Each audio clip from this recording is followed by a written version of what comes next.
We got 6 sexy ass fragrances for men that would make me feel oh so good.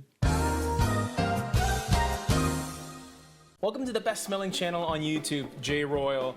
I got another top 6 Sunday for you guys, and these are 6 fragrances that I've been wearing this summer that have made me feel particularly confident. Because I got a pretty decently sized cologne collection.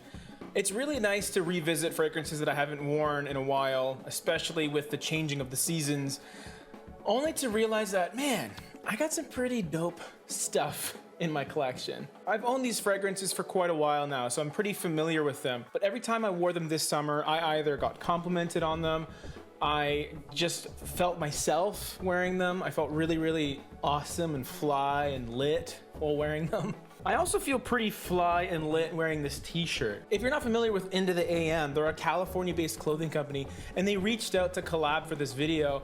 I'm stoked they did because I love these t-shirts. It's really, really kind of a buttery smooth poly cotton blend, and it actually like fits my like super D'd jacked arms, man.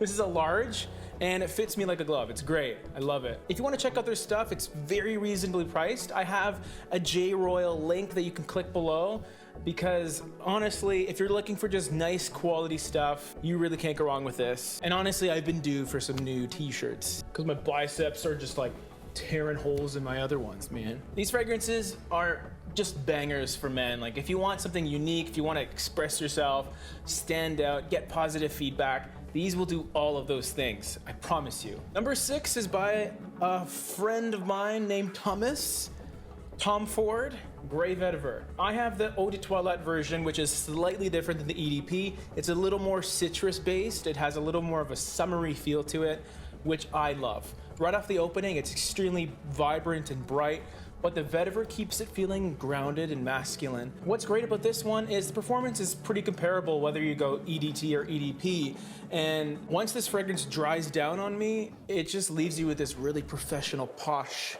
sort of alpha feeling without being too douche smelling. I got a few compliments wearing this too, which is kind of unexpected. It's not a bubblegum, mainstream fragrance by any stretch of the imagination, but it's a really, really well-made one. You'll hear other people talk about it for a reason. It's really, really solid. Number 6 on my sexy Sunday list. Top 6 fragrances to make you feel sassy. The number 5 fragrance on this list is Valentino Uomo Aqua. I bought this fragrance when I was on vacay with Bebe. I went on a cruise with Leslie. I went to go see her and I bought this fragrance for that trip. And what this has done is now every time I put this on, I'm reminded of that really, really nice time. It's also just a great fragrance overall. The original Valentino Uomo line has a lot of similarities and parallels to the Dior Homme line because it uses iris. This one introduces a bit of a tomato leaf, which is kind of an interesting note. It's not your typical fresh note that you would associate with a summery fragrance or an aqua fragrance.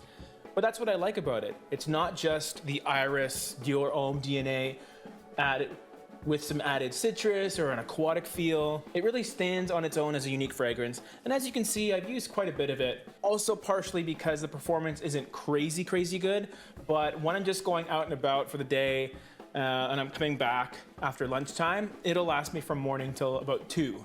Which is good enough for me, as it is a daytime banger fragrance that I really, really do enjoy wearing. And it just does things a little bit differently, which I always appreciate in fragrances. Number 5, Valentino Uomo Aqua. Number 4 fragrance is perhaps the most expensive one on this list. Not a budget option, but considering its quality, I do think it's still very, very good value overall.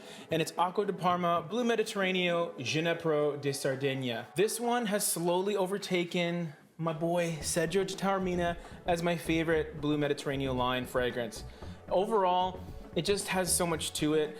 Even though you'd think it's a watery, summery fragrance, it has that really, really nice, sweet, spicy quality that is still super duper wearable in the warm weather. I find it works best when it's a bit mild outside, so not your crazy, crazy hot days, because then the sweetness really gets amped up. But when it's the perfect temperature, this becomes the perfect fragrance. As far as I know, it's getting a little bit harder to find, which is a shame. So if you do want something that's masculine, unique, very, very good performer as well, and has a bit of that sweet spiciness that makes it just a bit different. Ginepro di Sardegna, the juniper fragrance, is really, really worth your time, and it makes me feel incredible when I wear it. I feel like I don't smell like anyone else, but I know I smell better than everyone else. But maybe not as good as these other 3 fragrances, which we're about to talk about right now. Number 4, Ginepro di Sardegna. The number 3 sexy fragrance on this list is one of the quintessential men's fragrances, and it's actually the best version of that fragrance. If you know it, you know it. Acqua di Gio Essenza. This is a fragrance that is unfortunately hard to find now. But that being said, it's still in my collection and I have been wearing it, and I'd be remiss if I omitted it from this list. Just a super, super easy to wear, undeniably fresh masculine fragrance. And because it is an eau de parfum concentration compared to the original, what you got here is a more refined version of the original. You have a little bit of added spiciness, and it lasts more than just a few hours, which is a huge thing. Now, because it is discontinued and it is hard to find, you can settle with the other versions out there. There's quite a few flankers of the original. There's the original, of course. There's Profumo, which is a little more mature and darker. There's Absolute, which is a little more fun and youthful. And then you have some new ones too. This one has to be hands down my favorite. A dumb reach that is actually not too dumb at all. It's quite a smart fragrance because you're gonna get positive feedback and compliments when wearing it.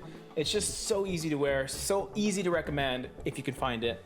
Number 3, Acqua di Gio Essenza. Now for this list, the fragrance that makes me feel the second sexiest is a very, very special fragrance. It is probably one of the J-ROYL channel defining fragrances, and it's none other than L'Homme Ultime by Yves Saint Laurent. Another eau de parfum flanker of the original. This one's amazing. I mean, first of all, it looks really good. It has this gray, sort of slightly purplish liquid. And what the original fragrance had was a little bit of citrus, a little bit of woods, some ginger. This one adds rose, amps up the ginger a little bit more. And what it ends up doing is it gives you a really, really unique, but still mass appealing smell that makes you feel elevated and sophisticated, not unlike Grey Vetiver. But with this one, this is a little more playful than Grey Vetiver. I feel Grey Vetiver means business, right? It's like, you gotta take it seriously a little bit, but L'Homme Ultime is a little more fun. It's not juvenile by any means. It still has some sophistication to it, but it's more of a charming kind of guy feel, and that's how I feel when I wear it. I feel very charming, a lot of charisma happening. The reason it's not number 1 in this list because it is probably my favorite fragrance ever. There's just one that, especially recently, really captured my nose's attention. And I think my number 1, it'll just work on a little more people. This one, the rose aspect, it doesn't smell overly floral, but it's just there enough that it might turn off some guys that just aren't into that kind of thing. So that's why it's number 2 on this list. Now my number 1 fragrance, I really like this one, honestly, guys. And I have talked about it before. It is the favorite fragrance of mine from a specific house. And when I wore it this summer, it just really reminded me how incredible it is and how much I love it. Unfortunately, I'm starting to run out of it, which is very devastating. Although not a summer fragrance per se, I wore it this summer and it gave me the best experience wearing it. I felt so, so good when I put it on and I smelled it throughout the day.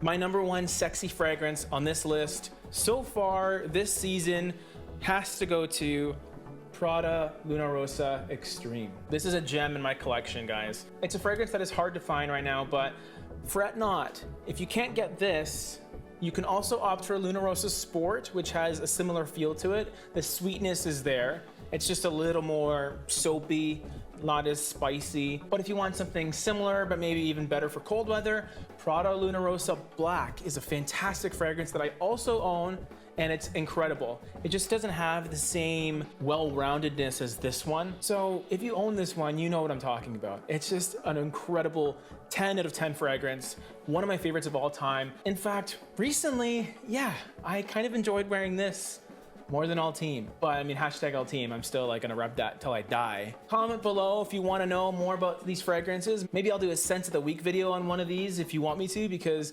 I just can't stop wearing these anyway, so might as well do it for an entire week. Anyways, that's the end of the video, guys, so bye!